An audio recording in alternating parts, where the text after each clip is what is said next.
Isang mapagpalang araw po sa ating lahat. Ngayon po ay araw ng Sabado. Wala pong pasok ngayon. At August 30, 2025. Basahin po natin ang ating mabuting balita sa araw na ito. Medyo mahaba-haba po ito. Ito po ay tungkol sa talinghaga ng aliping pinagkatiwalaan ng salapi. Simulan na po natin. Ang mabuting balita ng ating Panginoon ayon kay San Mateo chapter 25 verse 14 hanggang 30. Papuri sa iyo, Panginoon. Ang paghahari ng Diyos ay maitutulad dito. May isang taong maglalakbay, kaya tinawag niya ang kanyang mga alipin at ipinagkatiwala sa kanila ang kanyang ari-arian. Binigyan niya ng salapi ang bawat isa ayon sa kanya-kanyang kakayahan. Binigyan niya ang isa ng 5,000, ang isa na may 2,000, at ang isa pa'y 1,000. Pagkatapos siya'y umalis, humayo agad ang tumanggap ng 5,000 at ipinangalakal iyon. At nagtubo siya ng 5,000. Gayon din naman ang tumanggap ng 2,000 ay nagtubo ng 2,000. Ngunit ang tumanggap ng 1,000 ay humukay sa lupa at itinago ang salapi ng kanyang Panginoon. Pagkaraan ng mahabang panahon, bumalik ang Panginoon ng mga aliping iyon at pinapagsulit sila. Lumapit ang tumanggap ng 5,000. Wika niya, Panginoon, ito po ang 5,000 na bigay ninyo sa akin. Ito po ang 5,000 na tinubo ko. Sinabi sa kanya ng Panginoon, magaling, tapat at mabuting alipin. Yamang naging tapat ka sa kaunting halaga, pamamahalain kita sa malaking halaga. Makihati ka sa aking kagalakan.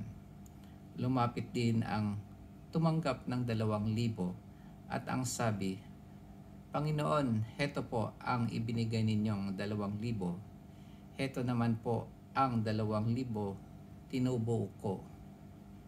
Sinabi ng kanyang Panginoon, magaling, tapat at mabuting alipin. Naging tapat ka sa kaunting halaga, kaya pamamahalain kita sa malaking halaga. Makihati ka sa aking kagalakan. At lumapit naman ang tumanggap ng 1,000. Alam ko pong kayo'y mahigpit, aniya. Gumagapas kayo sa hindi ninyo tinamnan at nag-aani sa hindi ninyo hinasikan. Natakot po ako kaya ibinaon ko sa lupa ang inyong salapi. Ito na po ang 1,000 ninyo. Masama at tamad na alipin, tugon ng kanyang Panginoon. Alam mo palang gumagapas ako sa hindi mo tinamnan at nag-aani sa hindi mo hinasikan. Bakit hindi mo yan inilagak sa bangko? Di sana'y may nakuha akong tubo ngayon. Kunin ninyo sa kanya ang 1,000 at ibigay sa may 10,000, sapagkat ang mayroon ay bibigyan pa at mananagana, ngunit ang wala, kahit ang kakaunting nasa kanya ay kukunin pa.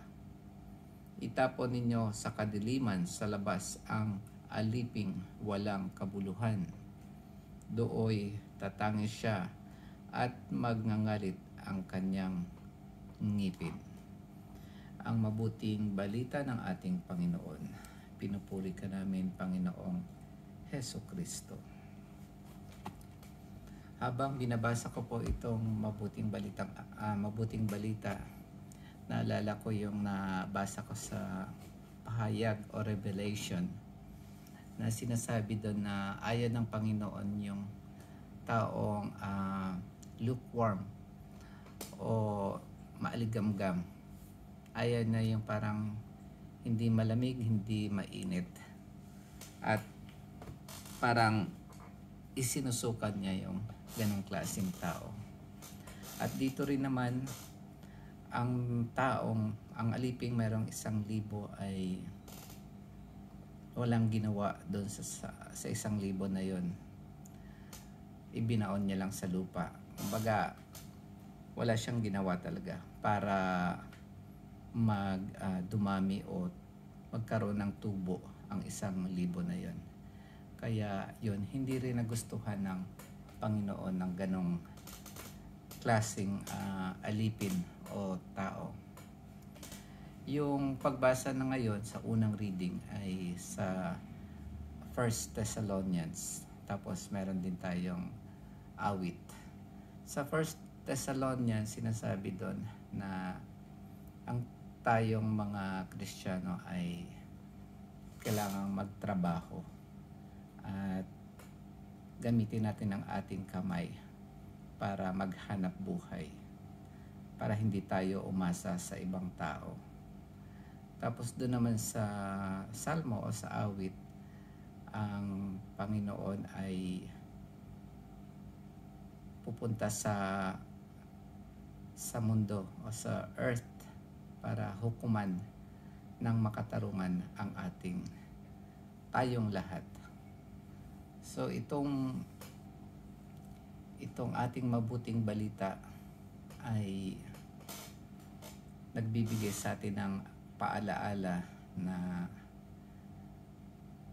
sa naibigay sa ating kakayahan ay dapat nating gamitin iyon. Kung mapapansin nyo kung nagtatrabaho ka sa isang kumpanya, yung mga taong hindi masyadong nagtatrabaho o kaya wala nang ambisyon sa buhay kundi pumasok lang tapos uwi sa bahay, tapos minsan tinatamad pa para magtrabaho. Parang ito yung taong hindi mo makikitaan ng pag-asenso o kaya hanggang doon na lang siya at kung minsan na-terminate pa. Pero merong mga tao na kahit walang pinag-aralan ay talagang nagsusumikap para mas umangat pa sila sa buhay. At dahil sa pagsusumikap na yan ay mas lalo pang dumadami yung kanilang kaalaman at ganun din lumalaki din ang kanilang sahod. Kaya yung paggawa or pagsusumikap ay may kaakibat na gantimpala. Meron tayong meron tayong mararating o kaya meron tayong gantimpala na makakamit. Kaya bawat tao sa tingin ko ay mayroong kanya-kanyang sariling kakayahan. Meron siyang talent or skills or gift na kakaiba at wala itong kapareho sa ibang tao. Bawat nilalang na pumasok sa mundo ay mayroong angking talento o gift na siya lang yung nakakagawa nun. Unique siya dahil wala nang makakatulad na iba pang nilalang doon. Yung mga bagay na madali para sa iyo pero sa iba ay mahirap, yun ang tinatawag nating skills o kaya gift. Kaya kung mayroon tayong gift na ganun, gamitin natin yun sa pagtatrabaho, pag-suporta sa ating pamilya, at ganun din sa pagtulong sa ating kapwa, at ganun din sa paglingkod natin sa ating Panginoon. Kung i-apply naman natin sa buhay ang mabuting balita sa ngayon, ang sinasabi ditong pera or salapi na iniwan ng pinuno ng mga alipin ay ito po ay pwede nating ihalin tulad sa grasya ng Panginoon. Binigyan niya tayo ng grasya para magawa natin ang mga bagay na hindi natin kaya sa ganang atin lamang. Kailangan natin yung grasya na ito para matupad natin ang mga utos ng Panginoon. Kailangan natin yung grasya na ito para matutunan nating mahalin ang ating kapwa. Hindi lamang ang kapwa na umiibig sa atin, kundi yung kapwa na kaaway natin at yung mga taong nagkaroon ng kasalanan sa atin.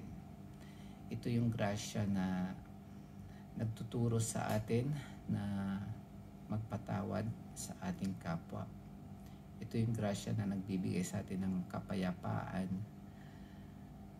na hindi na ibibigay ng sanlibutan. At ito yung grasya na nagbibigay sa atin ng lakas kapag meron tayong mga pagsubok sa buhay. Kaya itong grasya na ito ay huwag nating isantabi. Matuto tayong tanggapin ito ng maluwag sa ating puso, magpakumbaba tayo sa harap ng ating Panginoon at ibuksan natin ang ating puso para itong grasya ng Panginoon ay gumalaw at magtrabaho sa atin. Dahil sa ganang atin, ang pagpasok sa kaharian ng Diyos ay imposible. Pero sa Diyos ay walang imposible. Yun lamang po mga kapatid. Maraming salamat sa pakikinig at sana'y mayroon kayong napulot sa ating munting reflection sa ating mabuting balita sa araw na ito. God bless.